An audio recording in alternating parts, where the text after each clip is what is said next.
Mas é isso, irmãos. No mais, o que eu diria antes, eu ia pregar sobre outro assunto hoje, mas quem prega, eu acho que talvez já tenha passado por essa experiência. Eu comecei a estudar e achei mais um versículo e outro, e a minha pregação virou estudo, então não vai ser. Eu vou estudar com a igreja isso em outra ocasião, mas hoje nós vamos ficar com um texto lá de Mateus, capítulo 14.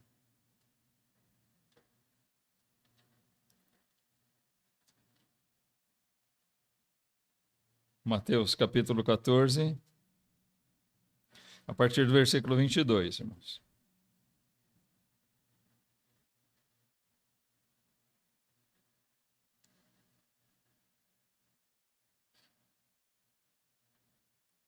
Mateus 14, 22.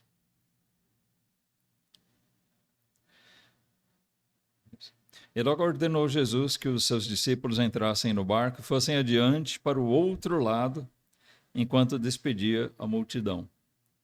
Para o outro lado do lago, né? Eles estavam no mar de Tiberíades, ou o mar da Galileia, que é um grande lago, na verdade.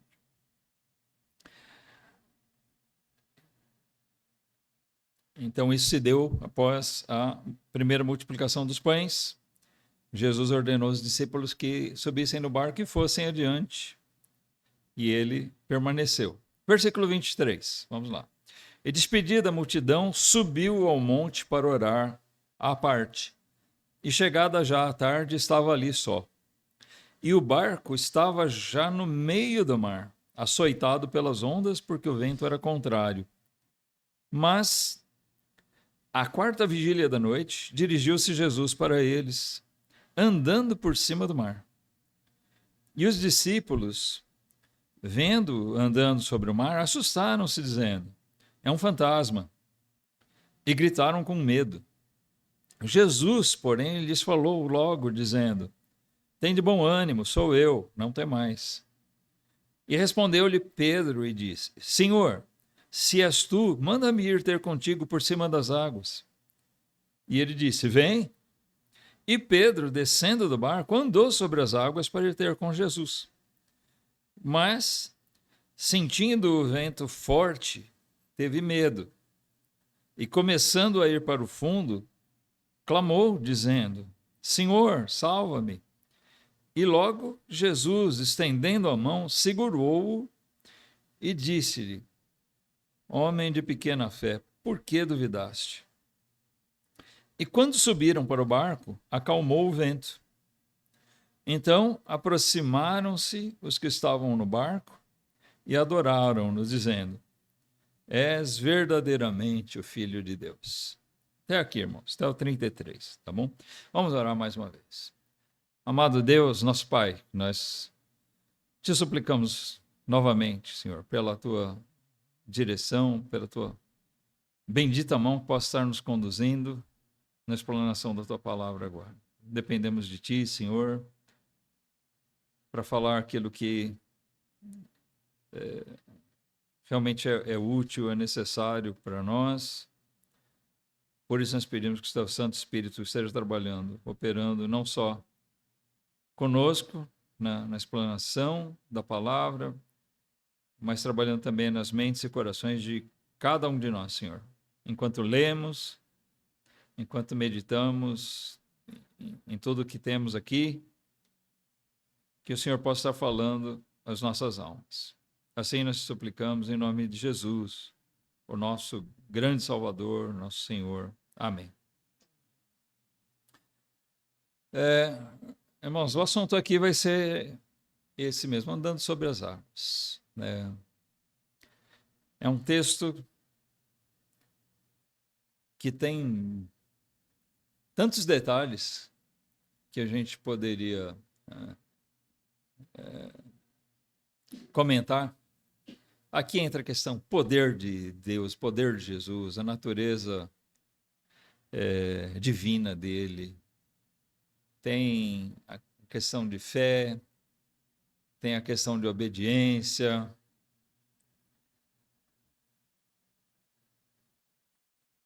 nós poderíamos ver vários aspectos e talvez a gente vá misturar um pouquinho de cada um deles hoje à noite, tirando algumas lições aqui. Então, o que aconteceu, resumindo o fato, foi que logo depois de operar aquele grande milagre da multiplicação dos pães, Jesus despediu os discípulos e fez com que eles fossem. Ele já tinha um plano em mente, né? Ao que nos fica claro, que nos deixa claro, ele já tinha um plano de fazer alguma coisa com eles naquela noite também, naquela madrugada.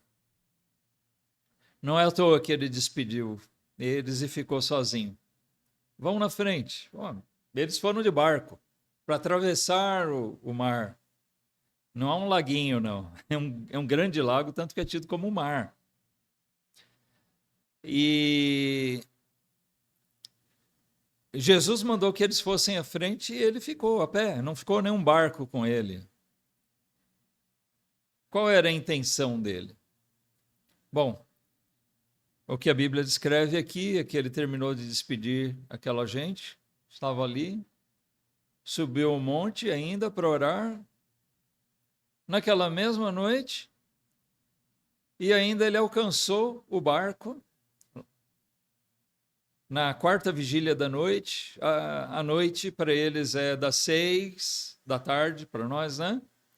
Até as 6 da manhã. Então são 4 vigílias de 3 horas, tá? Primeira vigília das 6 às 9, segunda vigília das 9 à meia-noite, terceira vigília da meia-noite às 3 da manhã. Então, o que a gente entende aqui é que Jesus foi encontrar com eles já no amanhecer do dia, né? Entre 3 e 6 da manhã. Mas tinha uma tempestade, ainda não tinha clareado bem o dia, provavelmente.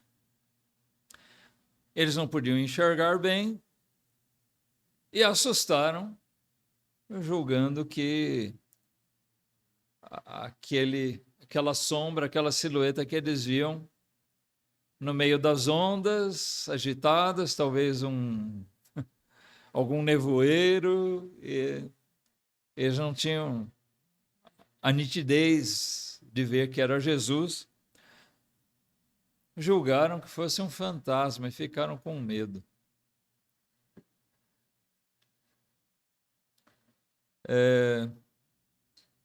Bom, eles já tinham motivos para estarem assustados.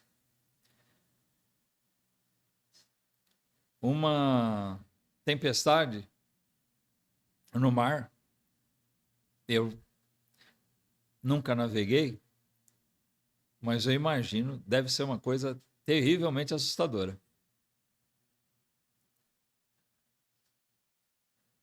E ainda mais à noite, quando você não enxerga as coisas direito. Eles deviam estar bem assustados já. Aparecer um fantasma era só o que faltava a essas alturas.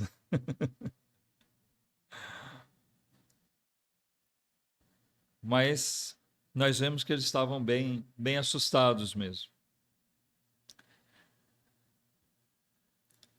Mas Jesus se identificou. Então, a partir daqui é que, vamos dizer assim, nós temos coisas que mais interessam para nós.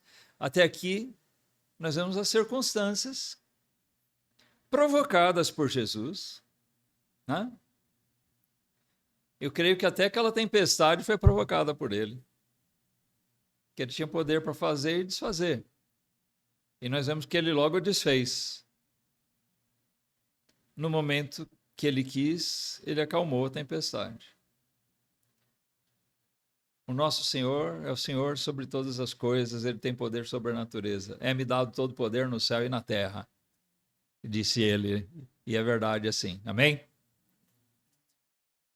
E ele demonstrou isso aos seus discípulos, aqueles que puderam testemunhar.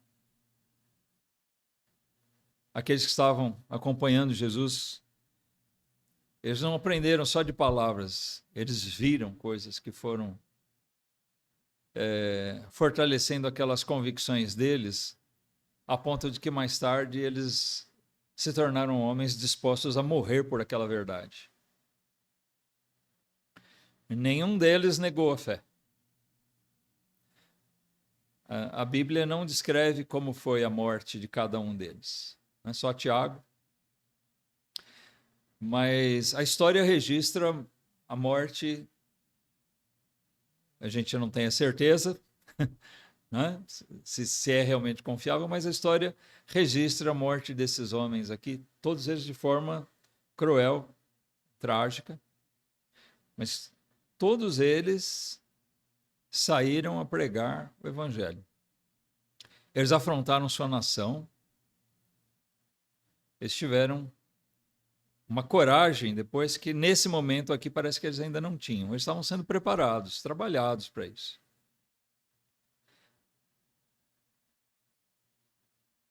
Jesus estava todo aquele tempo, irmãos, trabalhando com eles. Esses homens fizeram um curso teórico e prático. Jesus treinou e preparou eles para aquela missão que ele havia de dar a eles. Quando Jesus chamou aqueles primeiros discípulos, que eram pescadores, e disse para eles: venham, eu vou fazer de vocês pescadores de homens. Ali começou o curso. Eles largaram tudo, seguiram Jesus e eles foram aprender dele. E eles andaram com Jesus cerca de 3 anos e meio, aprendendo e vendo o que Jesus fazia. E assim Jesus usou muitas situações como essas para ensinar. Mas tem uma coisa, aqueles homens eram homens de carne e osso como eu e você. Então já sabe, né? Talvez mais tarde a gente possa ver uma maturidade espiritual neles que nessa época certamente eles não tinham.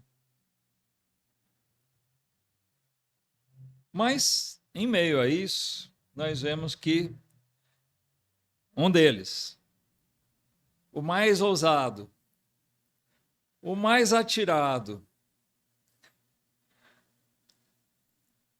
Pedro, né? Sempre ele, toma a frente. Jesus disse: sou eu, fiquem calmos. E ele diz o quê? Se é o Senhor mesmo que está andando sobre as águas, me chama para ir, né? Me faz ir também, andando até o Senhor. E Jesus falou para ele: então vem.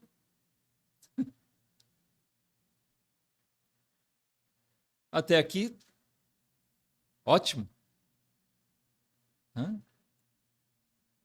E ele desceu do barco, começou a andar, mas se a tempestade lá em cima do barco já assustava, lá embaixo, na água, devia ser pior ainda. E aí o medo, aquele mesmo medo que ele tinha lá antes, dominou o coração dele. E ele começou a afundar. De novo, ele fez a coisa certa. Quando a gente está começando a afundar, a melhor coisa a fazer é clamar: Senhor, me segure. Tem misericórdia de mim, Senhor, eu estou afundando. E Jesus estendeu a mão e trouxe Pedro de volta à tona, repreendeu. Por que você não teve fé? Você estava indo tão bem. Né? Homem de pequena fé, de pouca fé.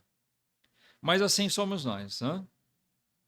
E aí Jesus, então, subiu com Pedro ao barco, acalmou a tempestade. E aí, eles já no barco, os outros discípulos chegaram. Olha, é Jesus mesmo. Esse é, como dizem, verdadeiramente o Filho de Deus. Poxa, eles tinham visto ele multiplicar os pães no dia anterior. Será que eles já não sabiam disso, não?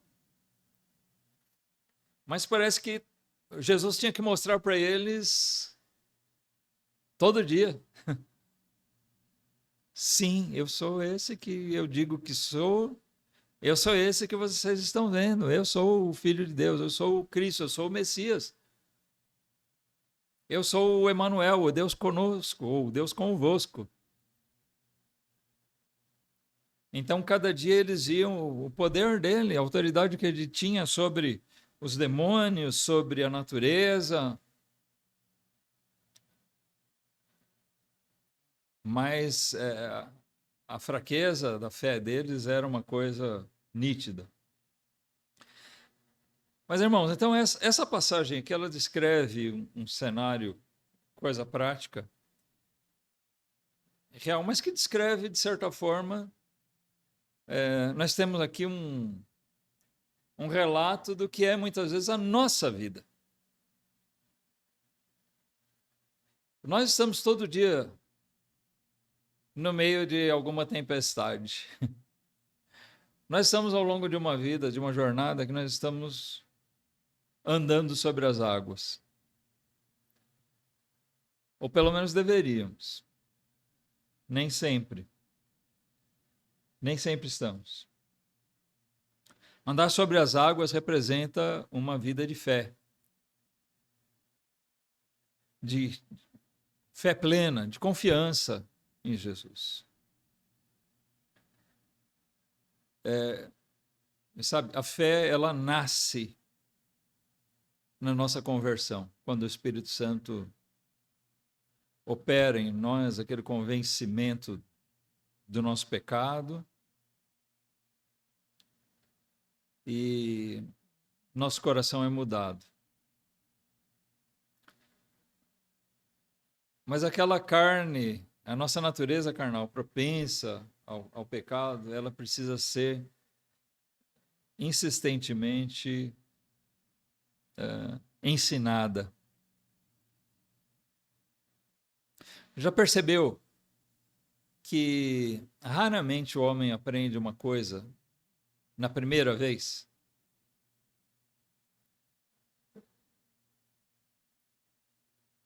Nós ensinamos uma criança, ela precisa ser, para ela aprender, para ela ser ensinada de verdade, ela precisa ser treinada, né?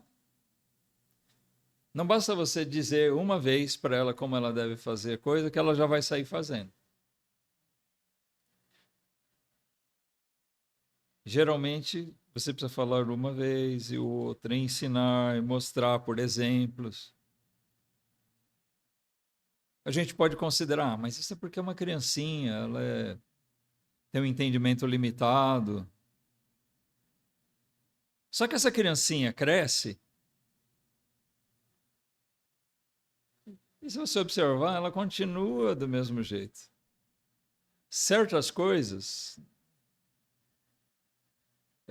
nós aprendemos só mediante ensinamento persistente.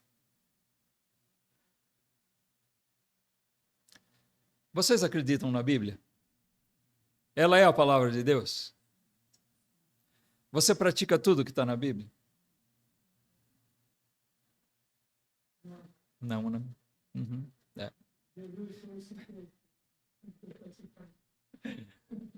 É uma pena que a gente não pratica, mas essa é a verdade. A gente não pratica. Mas se eu sei que é a palavra de Deus, ela é boa, ela é verdadeira, ela tem autoridade, por que eu não faço tudo aquilo? Se eu já conheço. Se a gente não faz uma coisa que, vamos dizer assim, eu não cheguei lá ainda, né? Eu não li, não aprendi isso na Bíblia. É uma coisa. Mas tem coisas que nós já aprendemos. E aí, o que acontece? A gente precisa ler e reler a palavra de Deus. A gente precisa ir à igreja, precisa ouvir as pregações com atenção. As pregações têm que ter conteúdo.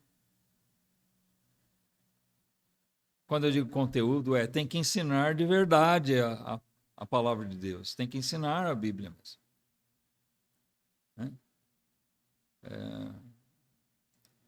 Não pode ser aquela pregaçãozinha rasa que fala sempre a mesma coisa, ou filosofias humanas. Não, tem que ser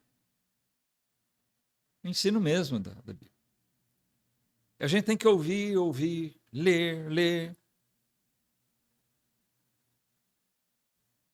E algumas coisas para a gente aprender de verdade, nós vamos ter que quebrar a cara, às vezes ter que aprender com coisas práticas. Deus vai ter que operar alguma coisa na nossa vida, talvez dar um grande susto em nós, talvez fazer com que a gente veja algum fantasma. Entende a figura que eu estou colocando aqui, né? Talvez a gente passar por alguma tempestade para a gente começar realmente a aprender. Se aqueles discípulos viram Jesus multiplicar os pães, já tinham visto outras coisas antes, e ainda assim eles se espantam de dizer só agora, ele é verdadeiramente o Filho de Deus. Não é motivo de nós simplesmente criticarmos eles, porque nós fazemos a mesma coisa sempre. Tá? O Pedro é o alvo aqui de muitas críticas, às vezes, dos crentes.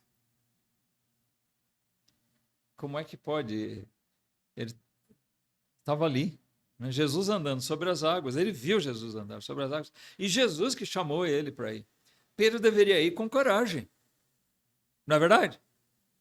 Bom, deveria, mas no meio do caminho, alguma coisa passou pela cabeça dele que fez com que talvez ele pensasse, espera aí, não era para eu estar aqui. Isso aqui é muito perigoso. Isso é loucura. Você coloca na situação dele. Certamente foi um pensamento carnal.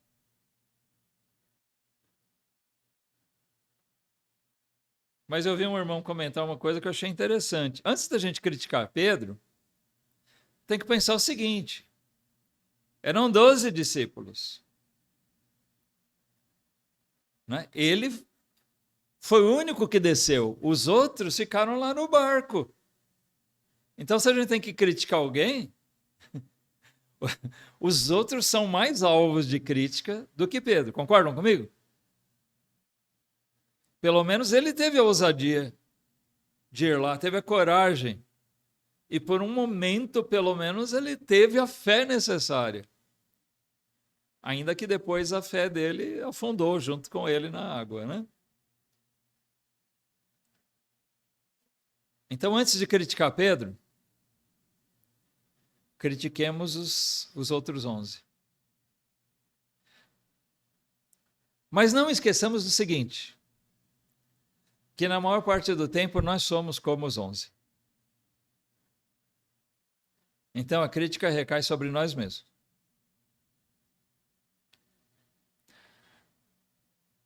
O que Pedro estava fazendo, irmãos?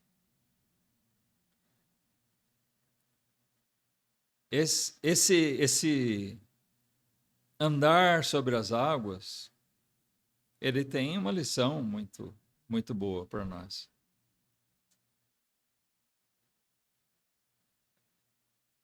Primeiro, fazendo isso, Pedro deixou a sua, vamos dizer assim, sua zona de conforto. Para fazer o quê? Para fazer o que o seu mestre mandou. Às vezes o apóstolo Pedro, ele falava bobagens.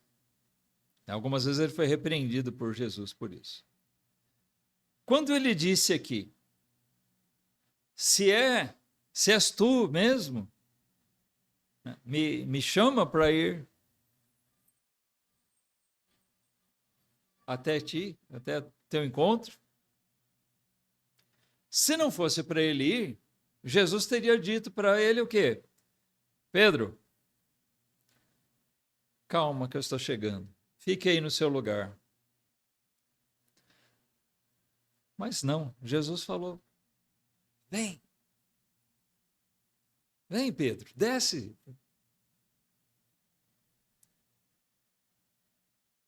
Seria muito bacana se Pedro descesse, viesse andando, abraçasse Jesus. E os outros 11, vendo aquilo, descessem também, né? Assim, vamos nós também. Fizessem ali uma confraternização no meio do mar. Mas não foi isso que aconteceu.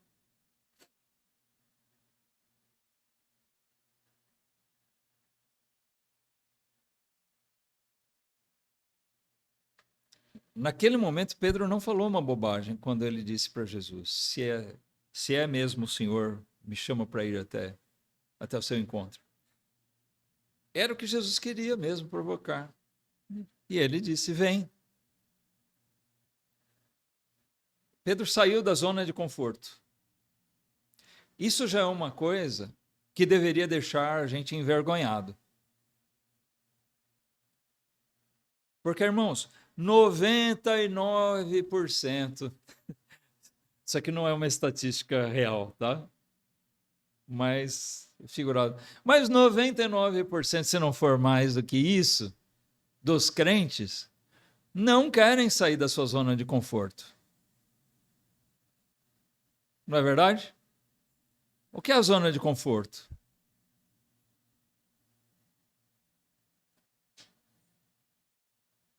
Eu vou levando minha vidinha, eu vou para a igreja, volto, vou para a igreja, volto. Eu espero que tenha alguém que faça as coisas.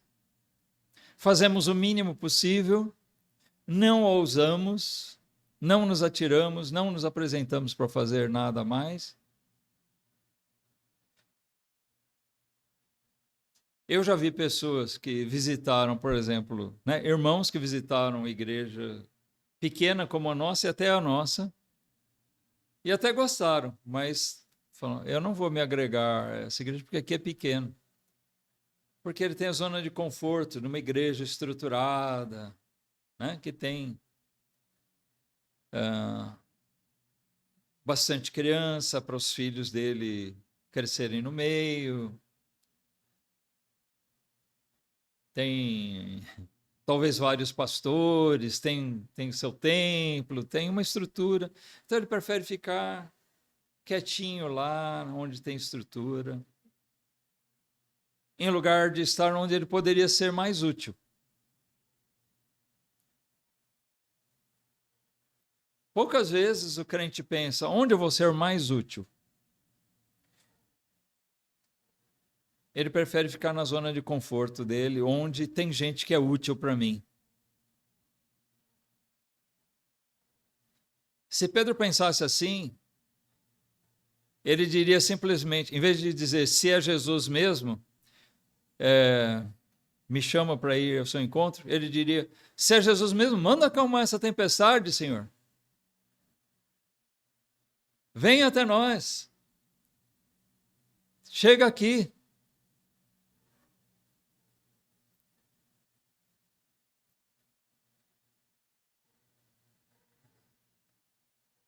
Crendo que poderia ser Jesus, ele atendeu um chamado para uma coisa que, aos olhos dos outros, poderia parecer loucura.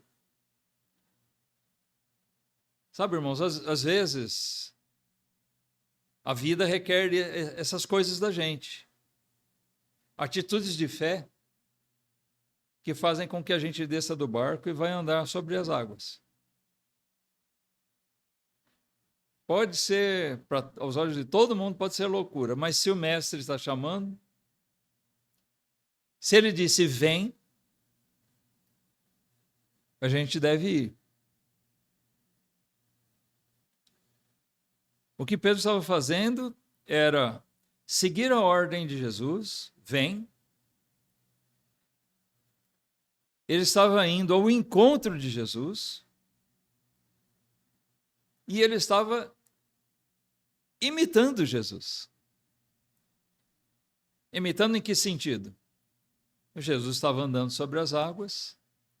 Se ele me diz que eu posso ir e fazer igual, então eu devo fazer.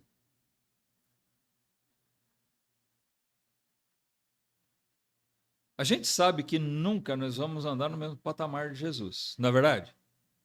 Ele é perfeito, santo, justo. Nunca nós vamos ter isso nessa vida, né? Essa perfeição de santidade. Mas nós somos sim chamados para ser santos e para usar, ir fundo.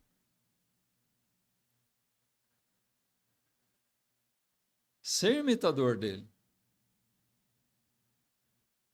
Paulo diz, todo mundo conhece, Paulo diz, sejam meus imitadores. Opa, é para ser imitador de Cristo ou de Paulo? Então, a gente tem que pegar a frase de Paulo inteira. Sede meus imitadores. Quem completa? Isso, assim como eu sou de Cristo. Eu estou fazendo isso. Amém. Olha, Paulo foi ousado ali. Eu estou fazendo isso. Eu estou imitando Cristo. Eu estou procurando ser como ele, como meu mestre.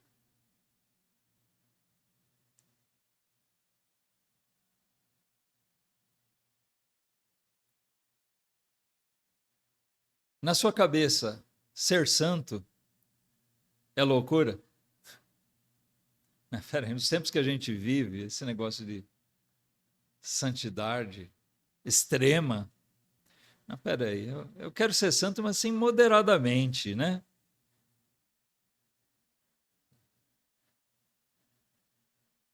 Esse aí é o nível de zona de conforto nossa. A gente pensa, eu sou mais santo do que muita gente. Eu faço mais do que muita gente.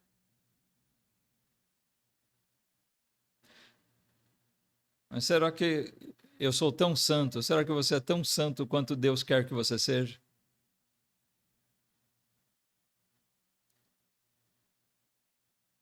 Será que nós estamos ousando andar num mundo como o nosso, em verdadeira santidade? É, porque a gente vive um mundo assim. Um rapaz, uma moça cristãos que dizem que casaram virgens, eles são zombados por esse mundo.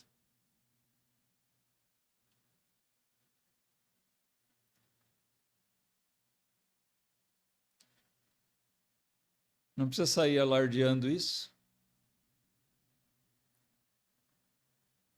Mas se for questionado, por que não? Sim, eu sirvo ao meu Senhor e é isso que a Bíblia ensina. E é isso que eu estabeleci para a minha vida. Fazer como o Senhor quer. Dei esse exemplo, mas a santidade atinge todas as áreas da nossa vida, irmãos. É difícil. É difícil andar sobre as águas. Mas é uma coisa que a gente tem que pensar em ousar mais.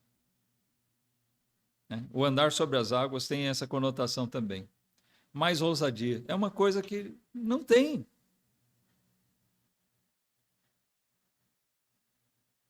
Sinais dos tempos? Não sei. Como é triste a gente ver, né, constatar como nós somos acomodados.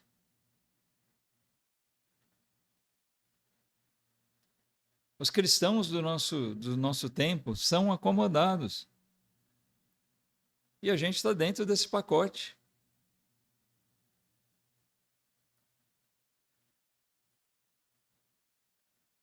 Não desce do barco de jeito nenhum.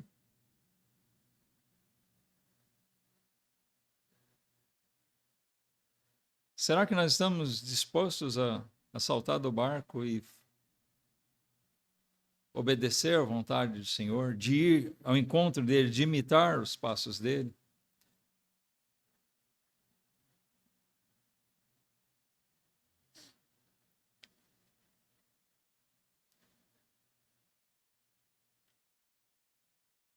Mas e se a gente fizer e acontecer o que aconteceu com Pedro? Bom, Jesus estava lá para segurar Pedro na fraqueza dele. Será que isso ensina alguma coisa para nós também?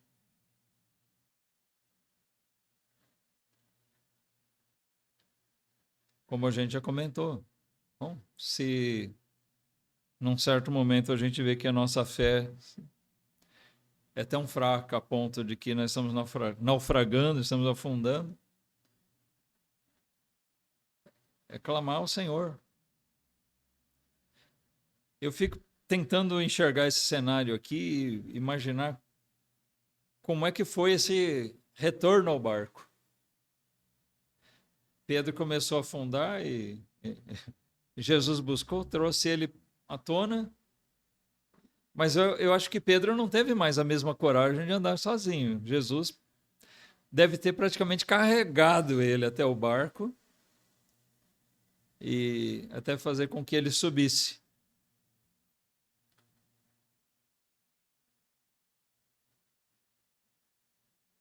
Encharcado, mas salvo. Encharcado, talvez frustrado, mas seguro nas mãos de Cristo. Nem sempre a nossa fé vai ser suficiente para nos sustentar no alto, irmãos. Mas se a gente pensar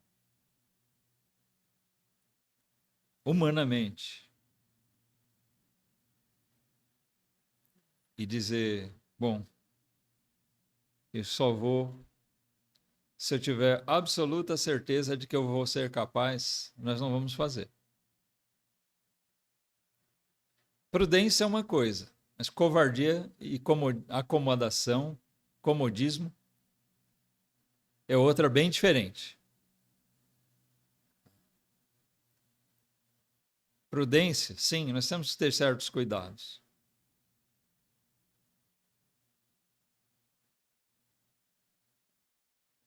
Mas a gente não deve dar nome de prudência para coisas que, na verdade, são fruto da nossa carnalidade, da nossa acomodação, de absoluta falta de fé, de confiança no Senhor, de acomodação por conveniência nossa.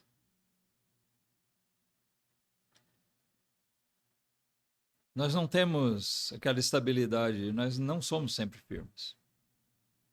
A gente vê a história, a biografia de alguns crentes do passado, não precisa ir tão longe. Na Bíblia, a gente vê isso.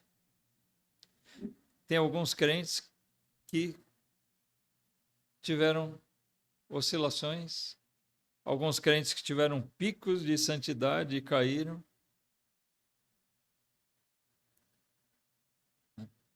Andaram na fé.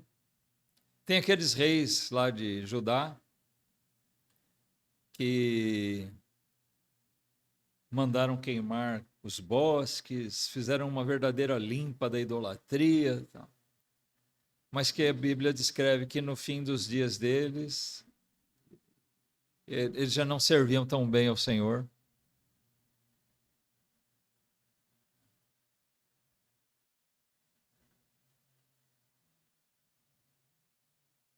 Infelizmente, nós somos sujeitos a essas oscilações.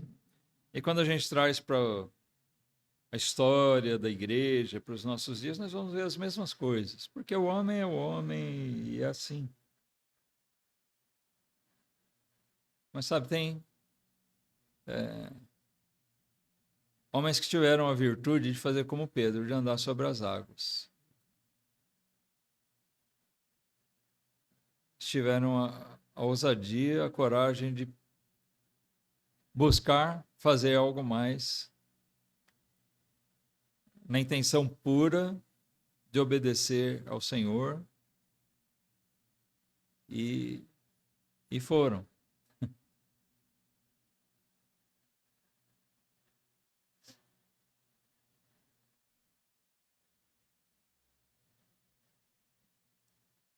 Grandes servos, a gente cita muitas vezes, Spurgeon, né, um grande pregador. Ele também teve suas crises, foi um grande pregador, fiel, um homem de Deus mesmo, muito usado por Deus. Mas ele teve traços na vida dele, coisas na vida dele que prejudicaram.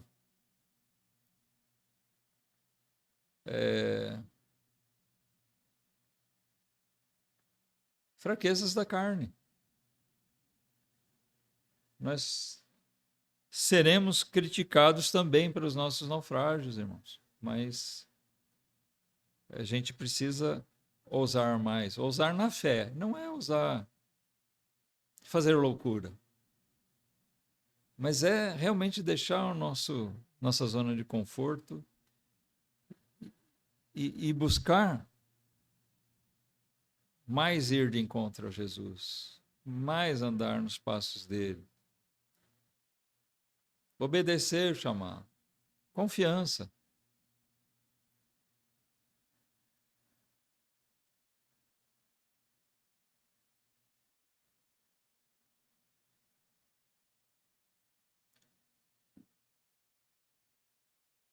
É certo que nós vamos ser mais alvos de críticas do que de elogios ou de reconhecimento por nós termos ido. É o que acontece com Pedro. Então, muitas vezes a gente lê essa passagem, como eu mencionei antes, e se põe a criticar Pedro. Mas ele foi. E quase ninguém fala dos outros. Os outros não afundaram, mas também não foram. Entende o que eu estou dizendo? Então, às vezes, a gente prefere, eu não vou afundar, então eu nem vou, nem me envolvo. Então, nós vivemos um tempo assim, irmãos. Tem igrejas fechando.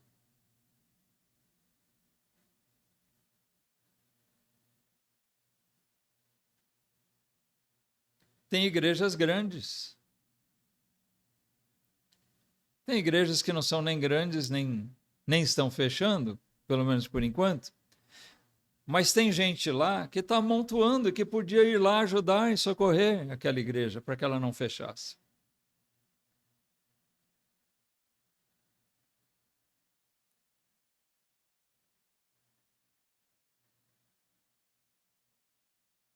Quantas igrejas novas a gente tem ouvido falar de abrir recentemente?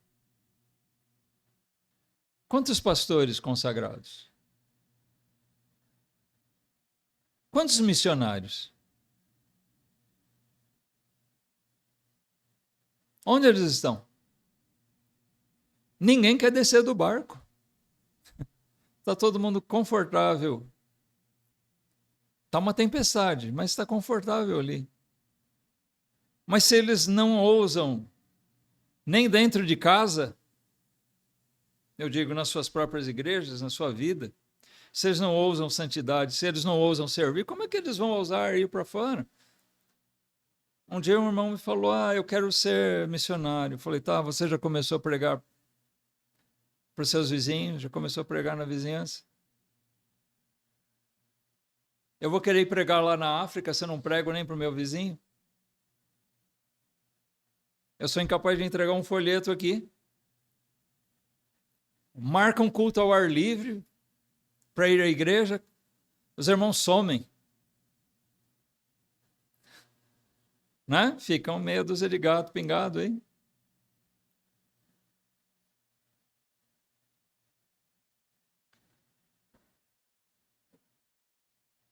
Nós somos assim.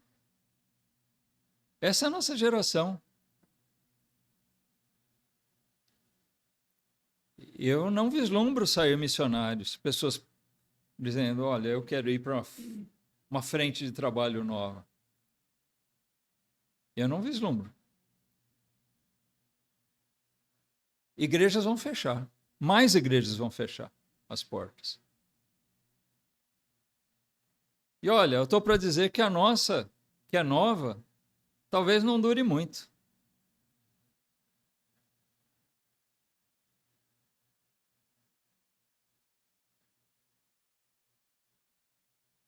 Talvez esteja sendo pessimista, mas talvez não dure muito.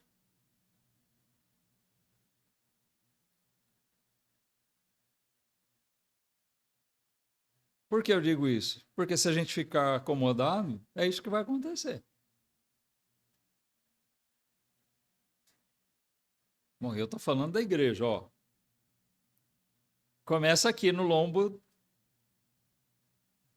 do pastor, né? Mas não está tudo nas minhas costas, tá? Somos nós. Nós, 1, 2, 3, 4, 5, 6, 7, 8, 9, 10, 11, 12, 13, 14, 15, 16, 17, 18, 19. Então tem mais 12. Tem mais um time aí.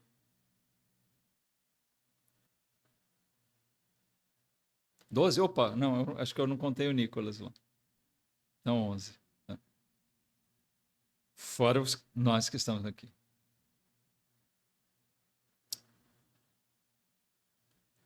Quantos de nós têm ousado descer do barco, né? Falar, Senhor, me chama.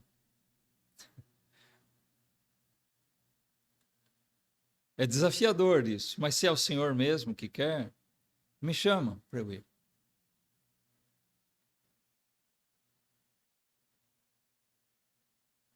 Porque assim, se o Senhor me disser, vem,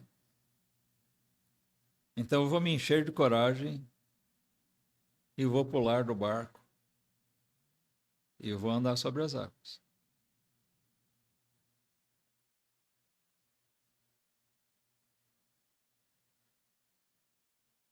Então essa passagem aqui, irmãos, fala de fé, ela fala de ousadia, fala de coragem, de fidelidade. E fala de acomodação, de medo, de fraqueza também. Mas nunca é do Senhor. A fraqueza é sempre nossa.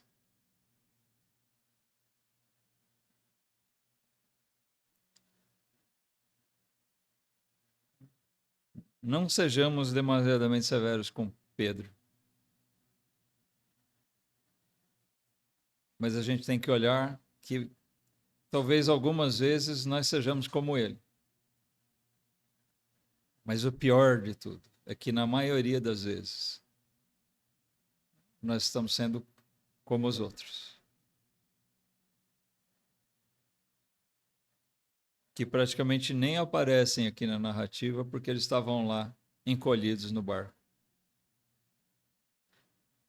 achando que lá era o mais seguro.